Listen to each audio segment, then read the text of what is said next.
Oke, assalamualaikum warahmatullahi wabarakatuh. Pertama-tama saya mau mengucapkan terima kasih karena kalian sudah mau meluangkan waktu kalian untuk mengikuti agenda kami hari ini. Salah satu agenda dari PMM kami adalah edukasi pemasaran tempat wisata. Kalau kemarin teman saya Anggra sudah menjelaskan cara pemasaran tempat wisata melalui Instagram, hari ini saya akan menjelaskan pemasaran tempat wisata tapi dengan menggunakan website. Jadi judul edukasi hari ini adalah pengoperasian website dalam pemasaran tempat wisata. Oke, mari kita mulai. Em, yang pertama adalah apa itu website? Nah, website itu adalah sebuah kumpulan halaman pada suatu domain di internet yang dibuat dengan tujuan tertentu dan saling berhubungan serta dapat diakses secara luas.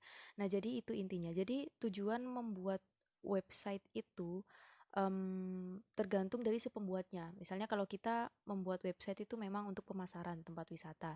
Nah, memang website itu memang diset untuk bisa diakses secara luas karena memang tujuannya adalah memberikan informasi kepada masyarakat begitu.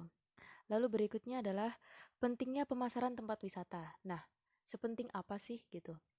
Apalagi untuk daerah yang memang sudah memiliki potensi untuk dijadikan tempat wisata itu. Nah, itu memang harus tingkat promosi atau pemasaran tempat tersebut itu harus tinggi gitu supaya nanti meningkatkan minat pengunjung. Nah, kita mulai dari pengertiannya dulu. Pengertian pemasaran destinasi pariwisata adalah aktivitas destinasi pariwisata dalam menciptakan, mengkomunikasikan, menyampaikan, dan menukarkan segala penawaran yang memiliki nilai bagi pelanggan dan dengan memberikan keuntungan serta tetap bertanggung jawab terhadap masyarakat secara luas. Nah, pemasaran tempat wisata itu pada dasarnya artinya adalah usaha dari orang-orang yang ada di lingkup tempat wisata tersebut untuk memasarkan tempat wisatanya. Jadi memberikan informasi-informasi yang berguna bagi masyarakat supaya mereka itu tahu destinasi apa saja atau fasilitas apa saja yang ada di dalam tempat wisata tersebut sehingga menarik minat pengunjung. Itu seperti yang disebutkan di poin 2 itu dari pengertian tersebut dapat disimpulkan bahwa pemasaran destinasi wisata dinilai penting guna memberikan informasi detail kepada masyarakat sehingga meningkatkan minat untuk mengunjungi destinasi tersebut. Oke, next. Nah, ini ada website yang biasa digunakan. Sebenarnya arti website itu sangat luas ya. Jadi, tidak melulu website itu adalah blog gitu. Tapi memang blog itu adalah bagian dari si website itu. Nah, ini adalah website-website yang biasanya digunakan gitu. Bukan yang biasa digunakan. Sebenarnya yang biasa digunakan tuh banyak. Cuman kalau misalnya kalian buka Google gitu, pasti yang sering muncul tuh kalau nggak WordPress itu Blogspot gitu. Nah, untuk kegiatan kita, kami akan lebih fokus menggunakan WordPress gitu. Nah, selain dua jenis ini sebenarnya masih banyak lagi, nanti teman-teman bisa cari kalau misalnya memang mau tahu. Oke, next adalah manfaat website untuk pemasaran tempat wisata. Nah, manfaat itu sebenarnya banyak sekali, tidak hanya 8 ini, tapi ini saya hanya kayak merangkumnya gitu ya, supaya lebih singkat. Yang pertama yaitu untuk mengenalkan potensi wisata ke seluruh dunia. Nah, mengingat tadi website itu memang bisa diakses secara luas, jadi dapat memberikan informasi mengenai potensi-potensi wisata Anda ke seluruh dunia karena cakupannya luas. Terus yang kedua, memperkenalkan budaya melalui gambar dan video. Yang ketiga, mempermudah pemesanan atau booking hotel. Sebenarnya tidak hanya hotel, bisa pokoknya fasilitas-fasilitas yang ada di sana, termasuk restoran atau kendaraan atau apa saja yang bisa disewa di sana seperti tergantung dengan kegiatan atau destinasi-destinasi yang ada di dalamnya. Terus yang berikutnya adalah membantu pengenalan lokasi, yang kelima mempermudah pencarian, yang keenam mempermudah komunikasi. Nah, mempermudah komunikasi itu artinya dalam arti lain itu admin atau yang mengurus website itu memang harus aktif dalam menjawab pertanyaan-pertanyaan pengunjung website yang biasanya mereka tinggalkan di kolom komentar. Jadi harus aktif dalam menjawabnya. Terus yang ketujuh, menyediakan fasilitas pemantauan posisi. Yang kedelapan, meningkatkan penyebarluasan informasi wisata melalui sosial media. Nah, di dalam website itu nanti ada salah satu menu yang bisa dicantumkan atau bisa ditambahkan link-link gitu, link sosial media yang lain. Misalnya tempat wisata Pulau Derawan ini memiliki akun lain, misalnya mempunyai akun Instagram. Nah, itu akun Instagramnya itu, link dari akun Instagramnya itu bisa dimasukkan ke website. Dan begitupun sebaliknya, sebenarnya di Instagram itu juga bisa di bio-nya itu dicantumkan link websitenya. Jadi saling berhubungan gitu intinya. Oke, next adalah fitur yang harus ada dalam website pemasaran tempat wisata. Nah, sebenarnya fitur atau unggahan-unggahan di dalam website Anda itu adalah keputusan Anda. Jadi terserah kalian kalian itu mau ngisi apa itu terserah. Tapi dalam website pemasaran tempat wisata, dalam website tempat wisata itu ada beberapa hal yang memang harus dicantumkan. Yang pertama, profil desa terkait dengan keterangan desa, luas, jumlah penduduk, pekerjaan utama, dan lain-lain. Sehingga kalau misalnya orang mengunjungi website kita itu, mereka punya gambaran bagaimana kondisi tempat wisata Pulau Derawan ini. Terus yang berikutnya adalah contact person atau admin. Jadi adminnya untuk dihubungi kalau memang mereka berminat untuk ke sana untuk booking fasilitas-fasilitas seperti hotel, kendaraan dan lain-lain. Terus yang berikutnya adalah dena atau peta. Oke, ini berhubungan dengan lokasi. Nah, lokasi yang harus dicantumkan di dalam website itu harus sedetail mungkin, sehingga orang-orang itu nggak bingung kalau misalnya mau ke sana. Atau bisa juga dilengkapi kayak misalnya jarak jarak tempuh gitu. Misalnya dari kota ke pulau tuh kira-kira berapa kilometer atau berapa berapa lama, jarak tempuhnya berapa jam gitu dan dan menggunakan kendaraan apa. Misalnya 2 jam dengan menggunakan mobil begitu. Itu juga perlu. Nah, terus ada additional atau tambahan. Nah, tambahan ini sebenarnya tidak harus ada, tapi kalau misalnya ada itu bisa membuat website itu lebih menarik. Yang pertama ada Breaking News Corner. Breaking News Corner itu ada berita yang ada di desa, jadi buat update berita. Jadi kira-kira misalnya apa aja yang terjadi di desa akhir-akhir ini itu juga boleh dicantumkan. Terus wisata corner buat wisata yang ada di Pulau Derawan. Nah, di Pulau Derawan itu kan pasti ada destinasi-destinasi ya, banyak sekali. Nah, itu bisa dicantumkan, bisa dibuatkan menu tersendiri di websitenya untuk memasukkan informasi-informasi terkait uh, wisata tersebut, tempat wisata tersebut. Terus yang terakhir adalah educational corner. Itu sebenarnya tambahan, itu memang kalau misalnya memang mau ditambahkan itu bagus sekali. Misalnya informasinya itu masih general ya kalau yang educational corner ini. Misalnya kalau sekarang sedang pandemi ini bisa dimasukkan info-info umum seperti penjagaan COVID dan lain. Cara atau mungkin yang lebih umum lagi cara mudah belajar bahasa Inggris dan lain-lain itu terserah Anda isinya apa. Dan next, tips-tips membuat tampilan dan unggahan website yang menarik. Yang pertama, gunakan font yang mudah dibaca. Jangan menggunakan font yang terlalu berbelit-belit gitu yang membuatkan sulit dibaca. Terus habis itu pemilihan warna font juga itu penting banget. Misalnya backgroundnya warna coklat, berarti tulisannya bisa yang warnanya kontras seperti putih gitu ya. Pokoknya biar tulisannya itu jelas dan bisa dibaca. Yang kedua, konten yang menarik. Terus yang ketiga, tata bahasa yang mudah dimengerti, informatif, dan tidak kaku. Tidak kaku di sini itu kan kalau misalnya kalian bikin website pariwisata itu gimana caranya supaya menarik gitu ya. Karena kan selalu sesuatu yang terlalu kaku itu kayak kurang menarik gitu. Jadi penggunaan tata bahasa yang kalian pilih itu juga harus disesuaikan. Terus yang keempat, sertakan gambar atau video. Em, itu tergantung perangkat kalian. Ada perangkat yang memang kalau misalnya ngupload video di apa ini namanya website itu sulit, apalagi kalau ukuran videonya besar. Jadi foto aja sebenarnya udah cukup, pokoknya bisa memberikan informasi atau pandangan kepada masyarakat. Terus yang kelima, sesuaikan tema website dengan konten yang akan diunggah. Nah, dalam website itu untuk tampilan websitenya itu ada tema-tema yang bisa diinstal dan itu gratis. Dan itu banyak banget pilihannya, tapi satu, kalian itu harus menyesuaikan dengan unggahan kalian. Misalnya ini kan website tempat wisata. Jadi pilihlah tema yang sekiranya itu masih memper-memper lah, masih mirip-mirip atau masih nyambung dengan tema kita. Misalnya yang gambar-gambar pulau atau gambar-gambar laut atau gambar-gambar destinasi wisata yang lain-lain. Tapi jangan yang nggak nyambung. Misalnya kalian pilih kayak gambar salju atau gambar masakan atau apa gitu teddy bear itu kan nggak nyambung ya. Jadi pokoknya harus disesuaikan dengan apa yang akan diunggah gitu. Terus yang keenam komunikatif itu sama sama aja kayak tadi tata bahasa. Terus yang berikutnya nah, setelah itu tadi basic banget. Terus sekarang saya mau nyoba menjelaskan menu-menu yang ada di WordPress karena kan kita menggunakan WordPress. Nah, sebenarnya kalian bisa belajar sendiri. Nanti saya akan kasih username dan password dari website wisata Derawan yang udah saya buat. Nanti kalian bisa explore sendiri. Tapi ini saya cuma jelasin basic-basicnya supaya kalian ada pandangan gitu. Oke, let's go. Pengenalan menu-menu WordPress. Jadi yang pertama menu-menu WordPress. Oke. Nah, di halaman depan kalau kalian kan ketik dulu itu ya di search engine-nya wordpress.com gitu ya. Nanti yang keluar itu nanti ada tulisan get start atau login. Nah, kalau misalnya kalian memang belum punya website, kalian bikinnya get start. Tapi kan ini posisinya kalian akan login di akun website Derawan yang sudah saya buat.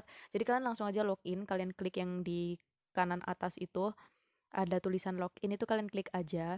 Terus abis itu nanti akan muncul yang seperti di gambar sebelah kanan itu dan kalian tinggal masukin username sama password. Terus habis itu enter.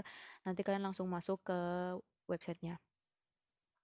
Oke, next. Nah, ini adalah tampilan home website. Nah, ini adalah tampilan home yang sudah saya perbaharui fotonya dan temanya. Itu yang di kiri atas wisata Pulau Derawan, terus bawahnya ada tulisan Hidden Paradise of the Universe. Itu yang atas itu title wisata Pulau Derawan, terus yang Hidden Paradise itu adalah semacam slogan atau apa kemarin ya bilangnya, tagline. Nah, itu bisa kalian ganti di pengaturan juga. Terus habis itu yang di kanan atas yang ada home, blog, about, contact dan lain-lain itu namanya adalah pages atau menu. Nah, di dalam menu-menu itu kalian bisa kasih uploadan, kalian bisa kasih postingan di dalamnya. Nah, yang lagi kita lihat ini adalah home-nya gitu. Oke, next. Nah, menu-menu dalam WordPress. Nah, menu-menu dalam WordPress itu banyak banget. Kalau kalian klik yang ini tadi ya, di kiri atas itu ada tulisan My Site, itu kalian klik aja, nanti munculnya akan seperti ini ke menu-menu WordPress. Jadi kalian bisa lihat pengaturannya di situ kalau kalian mau ngatur juga ke situ dulu. Nah, di situ banyak banget, tapi aku bakalan jelasin yang paling penting aja yaitu site sama nanti design. Kalau site itu di dalamnya itu ada pages, post, media, comments dan feedback. Kalau pages itu yang tadi aku jelasin yang ada di kanan atas yang menu-menunya itu kayak home, about dan lain-lain itu. Terus post itu adalah postingan atau unggahan kalian. Terus yang media itu adalah tempat kalian ngunggah foto-foto atau video dari pelangkat kalian supaya kalian kalau misalnya mau nambahin gambar di postingan kalian itu tinggal ambil dari library-nya aja kalau misalnya udah di-upload. Terus comments dan feedback itu untuk ngecek komen-komen dari para pengunjung website gitu. Dan balas-balasnya juga. Oke, next. Terus ada menu design and customize. Nah, di menu design itu nanti ada customize sama themes atau tema. Di customize itu nanti kalian kalian bisa menambahkan pages atau menambahkan menu. Nah, jadi kalau kalian bikin website itu menunya itu nggak cuma yang ada di atas itu, kalian bisa nambahin lagi kalau memang mau ada tadi bisa ditambahkan di customize itu nanti. Dan themes itu tema, jadi kalian bisa ganti tema. Misalnya tema Pulau Derawan ini kalian kurang suka gitu, nanti kalian bisa ganti aja temanya di tema-tema yang ada gratis dan bisa kalian langsung install. Misalnya ini. Nah, ini adalah tampilan tema. Kalau kalian klik themesnya itu nanti, nah itu ada pilihan banyak banget. Itu bisa kalian install semua. Tapi again, ingat tadi, pokoknya nyambung sama unggahan atau postingannya. Oke. Terus abis itu, ini customize tempat kalian kalau misalnya mau nambah menu. Jadi kalian kalau klik customize, di situ ada eh, ada menu gitu. Di situ itu ada pilihannya, nanti ada primary, social sama satunya lagi.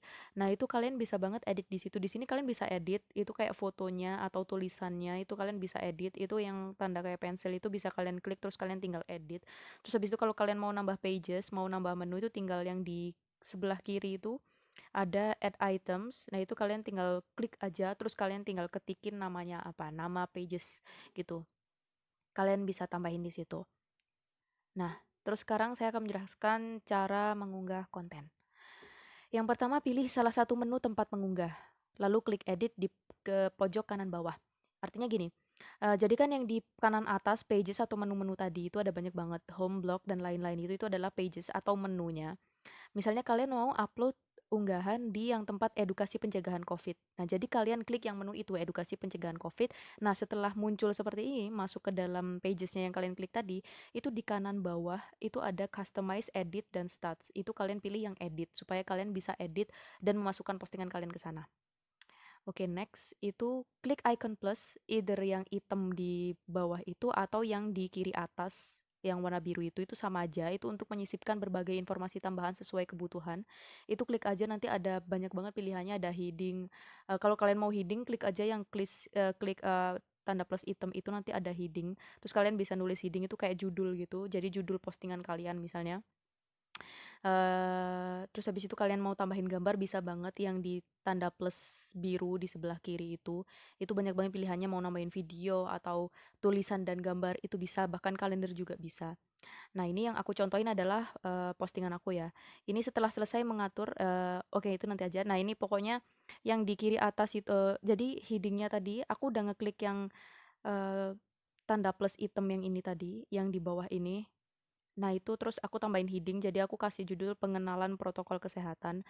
Terus habis itu yang di kiri atas, yang tanda plus biru tadi, aku milihnya yang media dan tulisan. Jadi di sebelah kirinya media, sebelah kanannya bisa ditambahin tulisan. Jadinya kayak gitu.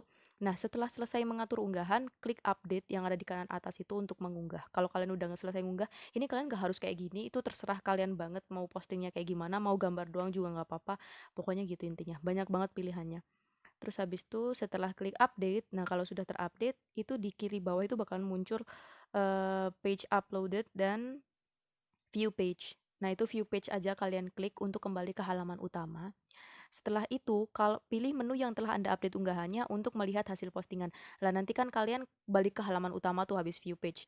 Nanti balik ke home. Nah, nanti kalian langsung aja pilih yang misalnya tadi kan kalian habis upload di edukasi pengenalan COVID, pencegahan COVID, sorry. Nah, itu kalian tinggal klik yang menu itu untuk melihat apakah postingan kalian udah terposting gitu dan modelnya seperti apa gitu. Oke. Nah, sekarang ini bukan tugas ya. Ini cuma bukan tugas lah, ini kayak fleksibel aja, ini kayak, supaya kalian bisa explore lagi, nanti saya akan bagi username dan passwordnya supaya kalian bisa langsung masuk ke WordPress-nya. WordPress tuh nggak perlu aplikasi, kalian tinggal ke search engine aja, ada webnya, wordpress.com, terus kalian masukin username dan password yang nanti akan saya kasih. Terus habis itu, kalian silahkan mengunggah unggahan bebas pada WordPress, bisa berupa artikel singkat dengan tema bebas, bebas banget, singkat banget nggak apa-apa. Terserah kalian mau nyeritain apa, nyeritain, keluh kesah kalian atau sehari-hari kalian ngapain selama pandemi ini atau kalian sekarang lagi ngapain, itu terserah banget, temanya bebas. Karena, tujuan dari kegiatan yang ini adalah untuk supaya teman-teman tuh bisa praktis secara langsung mengenai pengoperasian WordPress. Jadi supaya kalian bisa ngecek-ngecek gitu menu-menunya secara langsung. Karena kan kalau saya jelasin kayak gini doang mungkin kurang jelas. Kalau kalian explore langsung nanti kalian bakalan, eee, selagi kalian explore mungkin kalian langsung kepikiran, "Oh ini kenapa kayak gini ya?" Itu bisa banget nanti langsung ditanyain di WA, nanti saya jawab. Nah itu karena, praktek tuh lebih mudah, belajar melalui praktik itu bakal lebih mudah masuk daripada cuma materi kayak gini, jadi kalian langsung explore aja. Jadi itu tadi ya, unggahannya terserah bebas sependek apapun, kalian nggak perlu yang kayak 100 words, no, nggak mungkin 100 kata gitu, nggak. Terserah kalian banget, pendek banget, judul doang sama gambar nggak apa-apa, karena poinnya adalah kalian tahu bagaimana cara memposting dan mengenali menu-menu yang ada dalam WordPress itu. Nah, nanti kalian ngunggah postingan yang bebas tadi itu pada menu contoh unggahan yang telah disediakan dengan mengikuti tata cara yang telah dijelaskan. Dan nanti kalau kalian udah login, terus kalian udah ke site-nya kita, itu nanti kan ada ini ya, menu-menu itu. Nah, nanti itu saya sudah sediakan salah satu menunya namanya contoh unggahan, itu tempat kalian ngunggah postingan kalian nanti. Nanti kalian posting aja di situ, dengan mengikuti tata cara yang tadi aku udah jelasin. Nah, kalau misalnya udah selesai, kalian udah selesai upload, udah selesai update, kalian tinggal klik yang tanda bulat di kanan itu yang ada tanam panah merah itu, kalian klik aja, terus kalian log out, nanti akan otomatis balik ke beranda lagi. Oke, makasih, itu aja. Untuk nanti detail tugasnya nanti aku bakalan chat juga kalau misalnya di sini memang kurang jelas gitu ya. Tapi segini aja pokoknya terima kasih banget kalian udah sempatkan untuk mendengarkan video ini, untuk melihat video ini. Semoga nanti kedepannya bisa bermanfaat. Thank you. Wassalamualaikum warahmatullahi wabarakatuh.